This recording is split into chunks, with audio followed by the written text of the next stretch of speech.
Hello and welcome again to WPMR. In case you have forgotten, those call letters are Patricia McHale Rogers.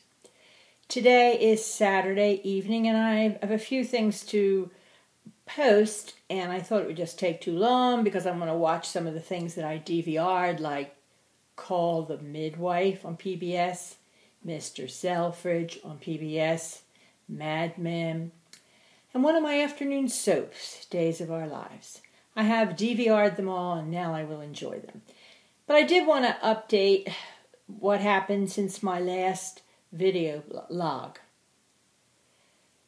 Tuesday night was Trevor's birthday and we did go to Cheesecake Factory and had a really good time. I told the kids before we went that they could order whatever they wanted as long as they ordered what they knew they would eat. I was tired of watching them order things and lemonade after lemonade, and then they couldn't eat what they had ordered.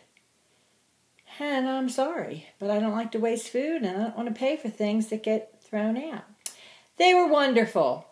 We all had what we wanted, and everybody enjoyed it, and there must have been 8 parties there that night with waiters coming up singing happy birthday, and Trevor was one of them.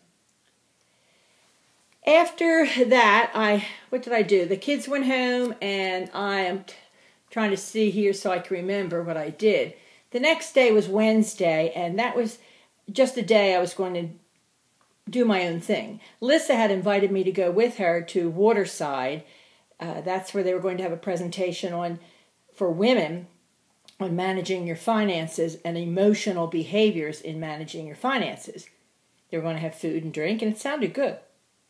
However, I told Lissa after listening to Brian on Tuesday for an hour and a half, I really didn't feel like listening to another lecture. So I didn't do that. But earlier in the day, I did go to the Navy Exchange to see if there was anything there that I just couldn't live without. I did try on a few tops and bought 2 of them. And I also got myself some Estee Lauder, their new summer fragrance called Flowers. And I got my old reliable, beautiful. I just love it. So I got that for when the other stuff runs out. And I won't open it until I don't want it to evaporate.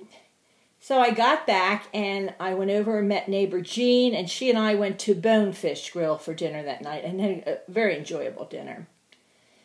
And that was that. I enjoyed Wednesday, just kind of doing no mandatory things that I had to do. And my hotel was right on the bay and I could just sit there and look at the rolling waves. It was very enjoyable.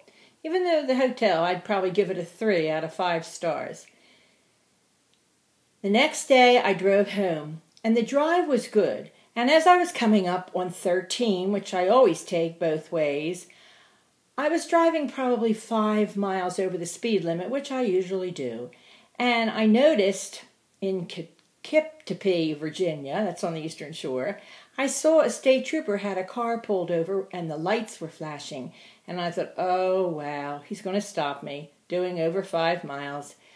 Well, as I drove by, he was left the car and he was walking back to his own car. He was on the side of the road and didn't pull me over, and I was thrilled. So I kept going. 5 minutes later, I look in my rearview mirror and the lights are flashing and he's pulling me over. And I thought, oh, Lord. So he said to me, do you know what?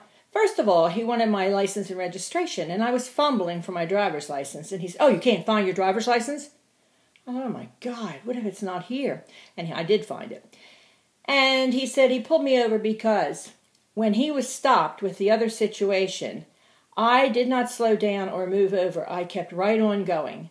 And there is a law in all states called slow down, move over. I didn't know about this law, but I wasn't going to argue with him. If that had been an ambulance or fire truck, I would have moved over.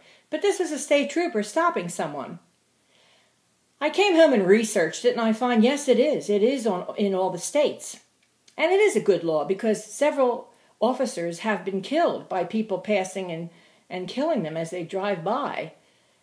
So it's a good law. But I think they need to promulgate it and let everybody know about it because 71% of the people surveyed didn't know about this law.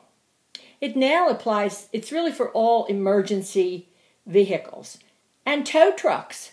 So if you see any emergency vehicle on the side of the road with the lights flashing, you are to move over to the opposite lane, unless, of course, it's not wise to do that, in which case you should slow down to a safe distance as you pass the car. Well, I learned something. Maybe you know it, but a lot of people do not. I called the next day to find out my fee, and it's $100 plus $61 for processing. I wasn't happy about that. So I guess I was a little bit distracted as I left there, and I'm driving along, and I was listening to NPR on the radio, and I don't know how it happened, but I veered off the main road and wound up on U.S. or State Road 50, whatever it is, the one that goes to Ocean City, Maryland beaches. Oh, I didn't know where I was, and my GPS was listing places I'd never heard of. I think I will also carry a paper map so I can see the larger geography in the area, know where I am. So it kept saying drive 41 miles to such and such, and I thought, oh, nothing sounded familiar. But I had to trust it, so I did. And it did take me, eventually. I came in through Wilmington, Christiana, Delaware. I did miss all the tolls on the way up, but I really went a roundabout way. So that made me be behind about an hour. But I got home safely, thank God. And Friday, which was yesterday, I got my hair just washed and blow dried. And I went to visit friend Mimi over in what's called the healthcare center here. And I also found that my next door neighbor who had fallen last week, I think I did right, she had fallen and was on the floor for 7.5 hours before anyone came to her, which she didn't come down for dinner, and they called to check on her. When she didn't answer, they came. That's what they do. And she was there, and she said that was the most traumatic experience of her life. She had to have her hip replaced, and that was painful, and the physical therapy is very painful, but lying on the floor for that much time was excruciating. She looked good. She's 98, and she's back to herself, sharp as a tack, and hopefully she'll be back here as my neighbor before you know it.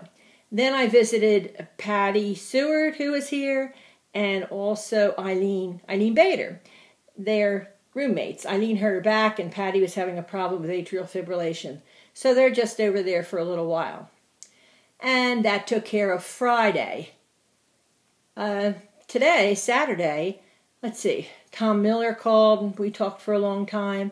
And I talked with Rosemary. Last night, my nephew's wife, Christine called, and we chatted also. Christine works here in the beauty salon, and I'd seen her briefly as I walked by looking for Patty Seward because Christine was in the salon and she was doing Patty's hair. So they have their own salon over there, and so I visited there a little bit. And after I talked with Tommy today, and Rosemary chatted and caught up with her. And niece Kitty called, and she said that tomorrow she and her husband Bill will come over around 4 and we'll do like an early bird dinner. So I'm looking forward to that. Tonight I met my friends downstairs, and we were joined by Mimi. She was able to do an independent trip on her scooter and came over and had dinner with us. She's still going to be in healthcare for a while until she feels strong enough to come back and manage her own apartment. So I think that brings me up to date when I read this, and that's about it. Rosemary, I do want to tell you, I had not been keeping up with some Facebook entries, and I looked at your photos last night. They're fabulous. All the old family pictures. I enjoyed probably a good 45 minutes looking at your pictures. They were wonderful. So that's it. Have a good day. Tomorrow is Sunday, and I'll get back.